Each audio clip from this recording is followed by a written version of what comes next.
Bismillah. Siz obuna bo'lib bitta like bosib qo'ying. Men video obzorni boshladim. Asosiy kirish qismimiz 9 qavatli novostroykamiz 9-qavatda bo'lyapti. Liftlari bilan 69 kvadrat kompaktli 3 xonali uyimiz. Полностью Евроремонт, neoklasika bo'lgan uyimiz. Mana bu yerda общий санузел. Remontga o'z fikringizni kommentariyga bildiring. Juda ham zo'r chiqqan. Mana bu yerda yotoqxona qismimiz bo'lyapti. Plus ochiq balkoni ham mavjud. Полный garderoblar qilingan. Bu yerda balkon qismimiz ajoyib manzarasi bilan. Chetvoq ko'chasi buyuk xumoni orqasida bo'lyapti. Bu domimiz elitniy novostroyka. Ular hammamizga boshqa chiroyli uylar olish nasib etsin.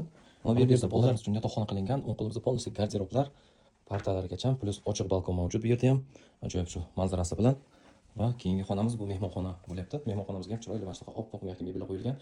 Ajoyib televizor va mana bu yerda oshxona qismimiz. Oshxona qismimizga ham ko'hna mebellar qilingan texnikalari bilan isitish tizimi двухконтурный котел. Mana shunaqa oshxonamizga ham balkon mavjud. Ajoyib manzarasi bilan. Samarqand shahar Chetvoq ko'chasi buyuk xumoni orqasida bo'lyapti. Bu domimiz 3 xonalik 9 qavatlik novostroykamiz. 9-qavatida liftlari bor, 69 metr kvadrat, narxini 77.500 deyapmiz. Yana savol-so'rovlar. Kimga qiziq bo'lsa, pastda raqamga qo'yib bemalol telefon qilib aloqaga chiqsangiz bo'ladi.